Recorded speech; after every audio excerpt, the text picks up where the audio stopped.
Assalamualaikum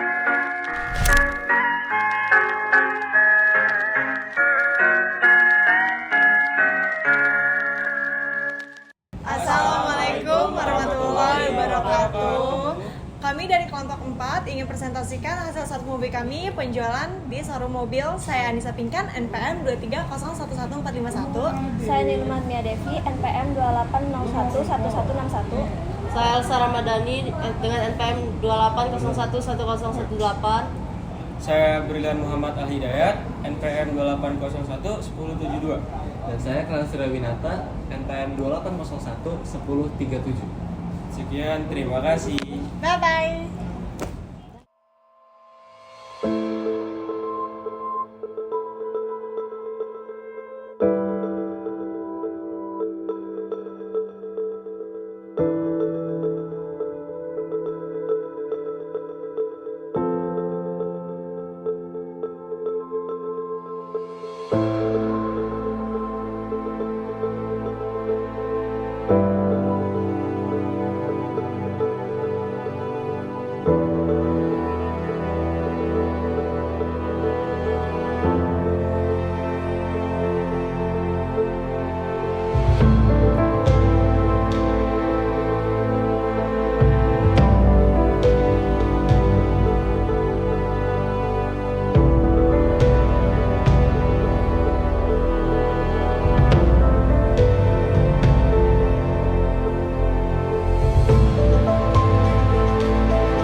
Kenapa Bray? Busuk banget mukanya.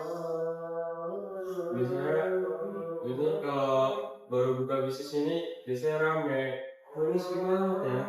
Ya mungkin kita harus memperjelas lagi target pasar kita supaya kan pelanggan lebih tertarik sama produk yang kita jual.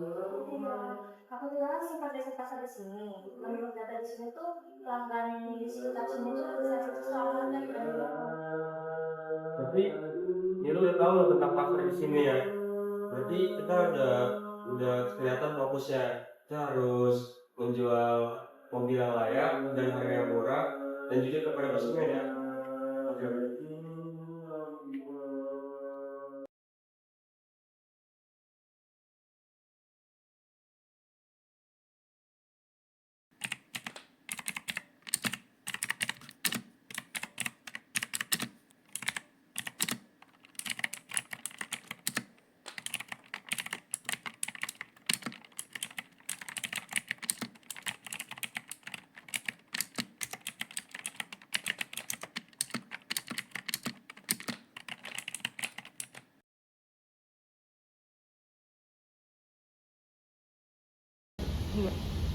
Iya Pak, iya kami sangat mengerti Pak atas pertanyaan Bapak dan kami minta maaf Pak kalau Bapak merasakan hal itu. Bapak kebingungan mengikuti hidup kami karena informasi diberikan oleh pegawai kami. Iya Pak, saya mengerti. Ya, untuk mungkin ke lain kalinya.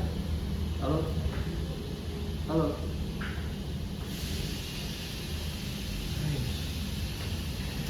Gimana lagi?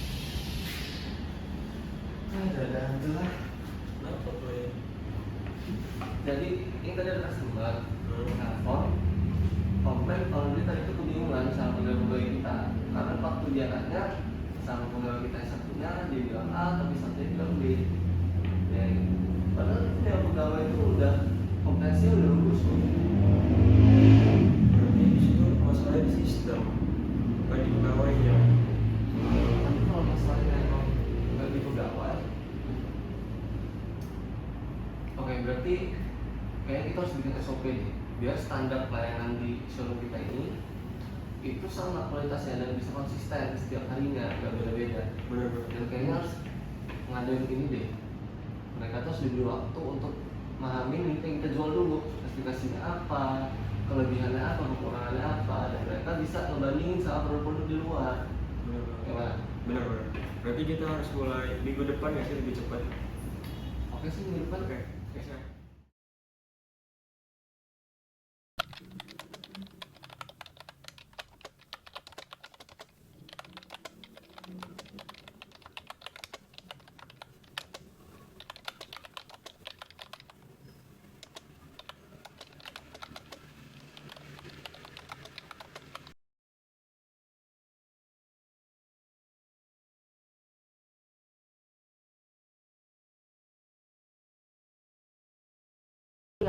Gimana nih Pin?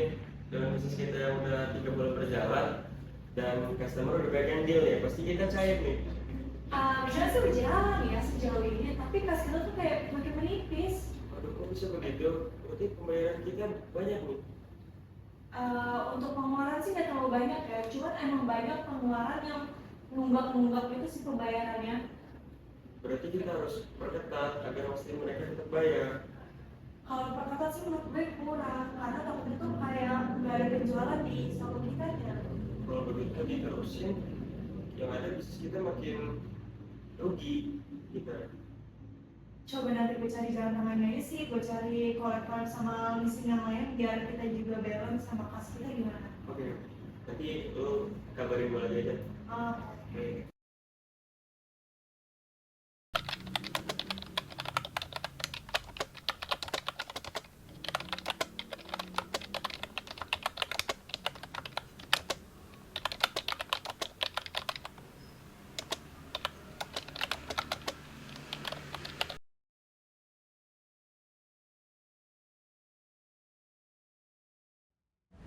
Ini gimana sih tentang dokumen kita? Jadi Bray, gue lihat-lihat dokumen unit ini belum lengkap. Emangnya kalau kita jual sekarang kenapa? Nggak boleh dong, bisa kasus nanti showroom kita. Tapi gini Bray, unit kita ini banyak yang nanyain, jadi seandainya harga unitnya turun tetap banyak yang mau. Sekalinya kita melanggar kayak gini, bakal panjang urusannya. Berarti kita lebih baik kita tahan dulu aja ya. Iya, Kalau jangka panjang butuh kepatuhan sih. iya.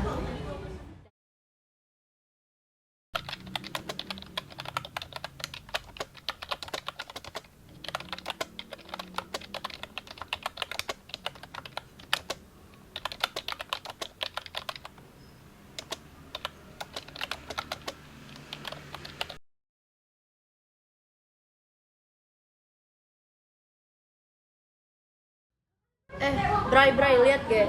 Apa tuh? Banyak ulasan negatif di media sosial showroom kita. Oh iya. Oke, jangan terlalu panik ya. Kita atasin dengan permasalahan ini dengan profesional. Tunjuki kalau kita ini bisa mengatasi masalah ini dengan baik. Oke, ntar gua bikin lagi kata-kata untuk responnya ya. Oke, gua tunggu ya. Ya.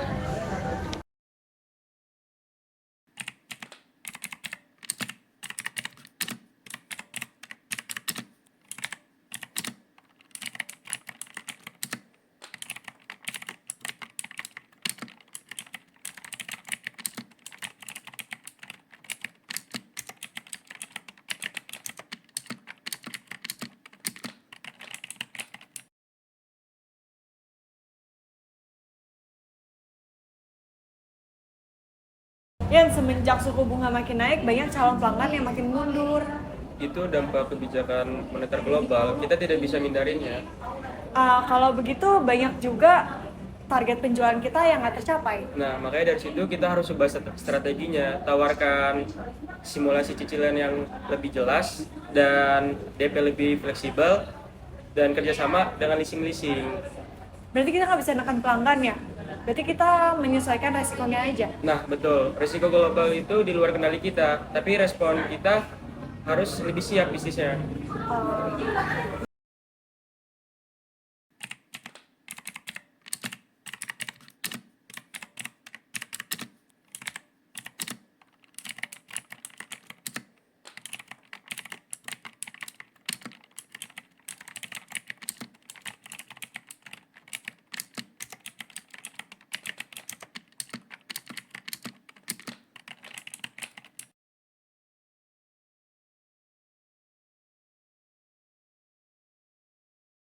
Nih lu, barusan ada pelanggan yang nelpon gua.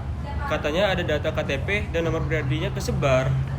Bray, gue memang ngirim data pelanggan tuh ke sales lewat WA. Maksud gue tuh biar prosesnya cepet. Lah, tanpa persetujuan tertulis Iya, dan Bray. tanpa sistem resmi. Iya, Bray. Gue nggak kepikiran resikonya. Lah, ini bukan sekedar kesalahan kerja, ini pelanggaran digital dan perlindungan data. Kalau sekali data pelanggaran itu bocor, kepercayaan kita hilang dan showroom kita juga bisa kena sanksi hukum.